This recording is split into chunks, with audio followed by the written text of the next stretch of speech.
Hello friends, hope you are well. It's Sunday and it's time for Dirt Report about our Aussie tech scene. Hello, my name is Pat, and if you are new to this channel, then I welcome you. And if you are a returning viewer, then I welcome you too. Not leaving anyone out of these videos. And of course, if you end up liking this video, then make sure to let me know by tapping the like button. And if you'd like to see more content like this, then please consider subscribing. It means a lot. So today we have NBN usage spikes, then spikes some more. Telstra says people are not letting their techs into their homes. Labor calls for free NBN access. April Fools or April news. And good news for health workers. Let's get started with our favorite topic: the good, the bad, and the old NBN network. Now, as you may all know, we have talked about it in the past. More and more people are working from home. We have brickies mixing concrete in their kitchens, we have marine biologists exploring their fish tanks, and of course, there are some workers that can work from home without missing a beat. So they say. There are some workers who might take the mickey and cheat, watch YouTube videos and Netflix rather than do any work, or maybe do both. It's not the worst if you were just doing some data entry. Furthermore, it's hard for employers to spy on their employees. They never put any of these systems in place. There is still some old mentality of being a bench warmer. Sitting in the office means you are working. Now, Japan's culture is actually really bad at this, and that aspect is just ridiculous. But the question is, are employees actually working from home and doing actual work? Well, actually, it seems they are. There has been some crazy numbers compiled by Aussie Broadband and of course NBN Co. So let's have a look at what Aussie Broadband has found.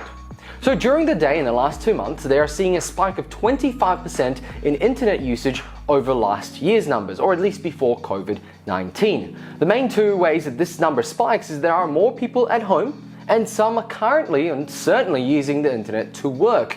But 25% is not much. I would argue that's because jobs that can be done from home do not use a lot of internet. Most of the time it will be emails, maybe some VPN to read and generate reports, video calls, or just phone calls in general. But an interesting result was the first week after Morrison said, if you can work from home, then work from home. There was an unusual spike and then usage sort of balanced out. I would guess that that's people's computers setting things up, downloading all the updates and programs required to work from home. And once that spike went ahead, everything seemed to balance out. Now it's leveled out, and an increase of 25% is certainly not going to break our poor copper network. They expect some slowdowns, especially when people who are in isolation are using more and more of the bandwidth available to keep themselves entertained and from going crazy. Now here is the fun part. In the evenings when folks get off work and working at home, or come home from work and they cannot go out for entertainment, it's at that time that things go absolutely nuts. After all, there really isn't much on TV, and it's mostly reality shows, and now the reality is a little bit more confined, and the internet has a wealth of entertainment. Aussie Broadband estimates that their increase will be almost 40%, which may not seem like much compared to 25%, but one thing to remember is that that 40% is on top of the high usage in the evenings. That's why an increase of 25% during the day is fairly negligible. So what's NBN Co saying about the increase? Well, overall for the whole country, we are seeing similar numbers. NBN Co's report is looking over the total data usage per month. Now, take this report with a grain of salt, as Australia's data usage was predicted to go up by 40% overall, though the time frame was much longer. So we started at 8 terabits per second during the day, early evenings at 10 and 11 in the late evening. And as you can see, when the people first started working from home, it jumped on average by 12%. But then by the end of March, we're seeing 23% on average in all time zones. So overall, NBN Co saw a spike of 71% in day internet throughput. This is absolutely incredible, and congratulations to NBN Co, as so far the system is holding up. In fact, NBN Co and other RSPs are employing unusual traffic management and capacity optimization techniques to ensure continued service during this huge surge in demand. So much so that even the ACCC has come out and said that telcos are allowed to work with one another, and they're allowed to work together on this, and they will not be persecuted for collusion during this time. Here's what the NBN Co statement said. While the peak throughput recorded in the daytime business hours has steadily climbed, it remains below the busy evening period that the peak data throughput on the main wholesale service is at its highest. The increase in throughput in the busy evening period also remained well below the maximum capacity available on the NBN, which is great news. And Australia is also breaking records. The 13.8 terabits per second that was recorded in March is the highest peak throughput the NBN has ever seen in its operating history. That's all well and good, but the pressure is on. So far, mean download speeds over fixed broadband fell slightly in Australia during the week of March 23rd, and the mean download speed over mobile continued to decline in Australia during the week of March 23rd to the lowest performing week in 2020. NBN Co is taking service stability over speed, and I would have to agree, especially in this scenario. It's more important to have access than speed right now. So let's keep an eye on this and see how they go.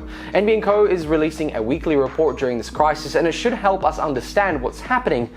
More on that once there are 2 or more reports so we can compare. I don't really want to see it as a marketing campaign and start giving it a bit of news, but if it's something that they continue to do, I'm really interested in reading that. Okay, let's move on. Telstra is now concerned about how much field service they can actually achieve during this pandemic. They have revealed that customers are cancelling appointments with Telstra techs.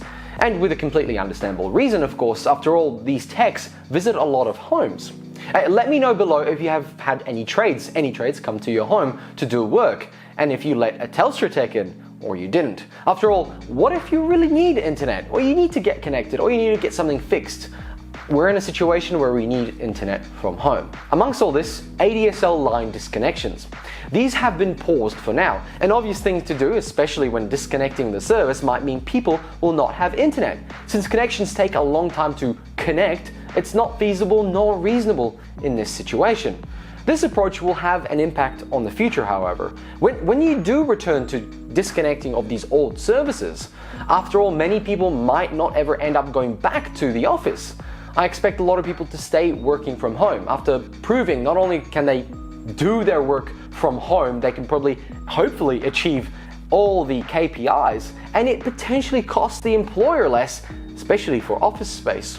Hey, let me know below if you're working from home and if you want to return to the office at all, or if your company has decided they will go fully mobile. I'd love to know where people are at. Because actually Morrison said that it might be another 6 months before anything starts going back to normal. Alright, let's move on. Tanya Pilbersek and Michelle Rowland are calling for free access to the NBN for struggling households, skipping the whole cheaper plan part and just getting the whole cake, of course. Rowland said, at a time when connectivity has become even more essential for society, ensuring that children have access to broadband at home is critical. What would anyone think of the children? You see, the Australian Bureau of Statistics Internet Survey reported that 3% of Australian households with children under the age of 15 did not have access to internet at home. This accounts to around 55,000 households across the entire country. Here is what they had to say in the joint statement issued on Wednesday. Recent developments with COVID-19 are no doubt placing these children, their parents and their teachers under pressure.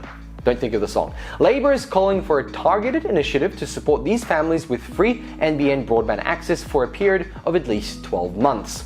The small portion of eligible household means incentives can be delivered in a targeted, responsible and compassionate manner to achieve a social and economic good. Ensuring every family with children has broadband is a complex challenge that cannot be solved overnight. Though compassion, target incentives and a clear sense of purpose, we can bridge the digital divide. And I talked a little bit about the digital divide in last week's video, so I will link that below. This isn't a huge amount of people, but what we talked about was 2.5 million Aussies.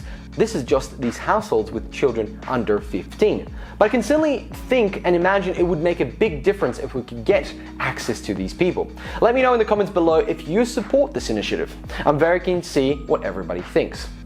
And finally, some good news for health workers. But wait for the details before you pop open that champagne and realize, since it's just you in the house, you'd have to finish the whole bottle. But then you remember that it won't be a problem anyway. Vodafone and Optus have announced that they will go one step further than just putting a moratorium on cutting off access due to unpaid bills. They will suspend fees for healthcare workers for 2 months. This, however, does not include the cost of your mobile phone. If you're on a plan where a portion of your monthly bill pays for the handset, it'll only account for the part that is actually your mobile plan. At the end of the day, as a healthcare worker, your mobile plan will be lower in the next few months, and I highly suggest you apply for it. You certainly have earned it. The only problem is they still don't know how they're going to differentiate it with people who are health workers and who are not. And if you have your own mobile phone device as a postpaid customer, you shouldn't be paying anything at all. I'll give you some more news about that as we hear more. And that's it for today. Hope you enjoyed this week's Dirt Report. Hope to see you next week for more, but you don't have to wait till then for more tech-related videos on this channel. During the week, we release a few different videos, so make sure you check those out. You might like them too. And remember, if you like this video, then tap that like button. If you would like to see more and keep in the loop about the tech news, then please consider subscribing. Thanks for watching, everyone, and bye!